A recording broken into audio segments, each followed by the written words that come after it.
Hi, welcome back to another video from Tudata. My name is Chris van der Zwan and it's the first of the month, so we're talking about the licensing changes that Microsoft published for July.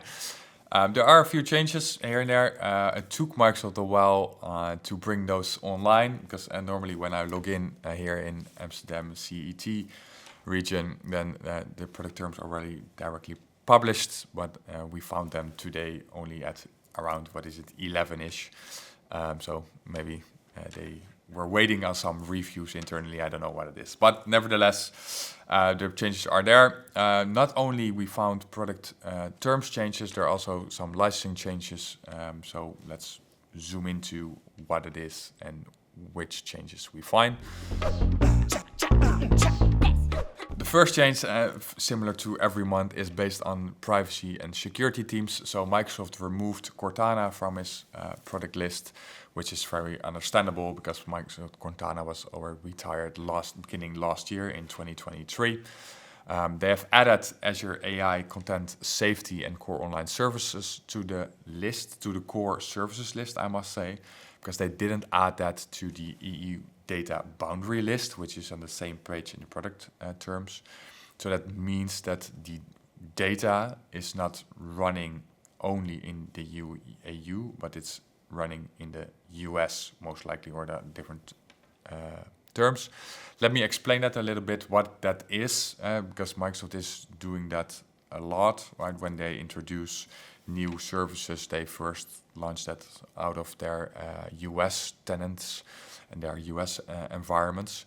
So the term EU data boundary, European data boundary, I think it says everything already in the description, means that the computing environment and the physical data centers are only and solely located in the EU. But that only means for products mentioned in that list. Right? Now, for example, the Azure AI Content Safety is not mentioned in that list.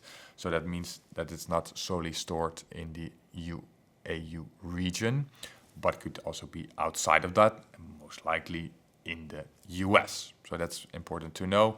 There are still a lot of services out there running only there. So data is not stored here in Europe. Second change is on the Microsoft 365. Microsoft added a new Entra capability, Microsoft Entra Suite, private access, internet access, and security access essentials to the availability tables. Strange enough, when I searched for the tables and the comparison tables, Microsoft Entra Suite was not there yet. So still the question is, okay, in the Entra Suite, and as it goes suite, you should think that there are different products in there, right? But the question is, okay, which products? It was not yet, those tables were not updated yet. So once Microsoft will do that, we will inform you which products you could find in those in that suite. Then a change in Microsoft Azure. Microsoft is clarifying that fixed pricing does not apply to promotional previews. So what does that mean, and what is then the actual change? So Microsoft stated that Microsoft may offer prices to customers and lower prices to customers for individual Microsoft Azure services. Now, that's also what we see in the commercial offerings from Microsoft, but they are now adding an extra sentence that fixed pricing does not apply to promotional and previews. So what does that mean? Is that Microsoft has sometimes promotional SKUs available, but those are not the same as a commercial discount and also not locked in the agreement term. So if you find a promotional discount, it's better to negotiate separately with the normal and the official SKU out there, bring that back to the same price, because then you have the price for the whole term of your agreement.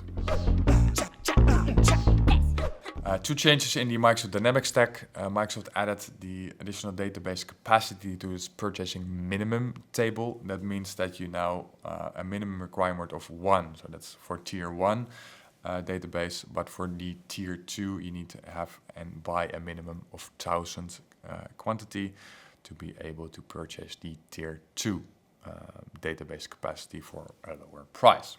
The second change is that Microsoft added Dynamics Contact Center as availability and as a new product in Dynamics. A change in Microsoft Power Platform, same as Dynamics, and they added the data first capacity to the purchasing minimum table. Same strategy because same product, but it also applies for the rest of the Power Platform for the database capacity. A new product launch for Windows 365, the launch of Windows 365 Cross-Region Disaster Recovery as an add-on on the Windows license. Last but not least, a change for the external user definition. So this is not yet in the product terms for the simple reason this is an announcement. So Microsoft will change the definition of its external users on the 1st of October. So the current definition refers to that non-employees, on-site contractors, or on-site agents of customer or its affiliates.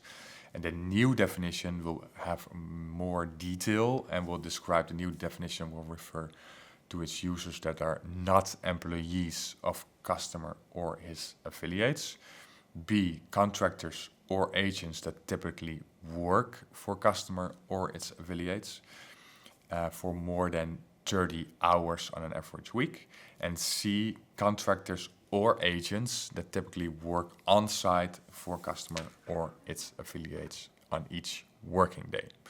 So they define a little bit more what a contractor or an agent is in which sense. So with this change, Microsoft sharpened its definition. The impact is that when you have external users in your organization today and are working full-time for you, then it's an internal employee instead of an external, and you need to apply the terms and conditions of a normal user instead of an external user. Thank you for listening to the licensing changes for July. If you have any questions on the licensing changes, want to have more detail, what is the impact for your specific situation, reach out to myself or the team, and we are more than happy to support you and guide you in this licensing world. For now, see you next time. Bye-bye.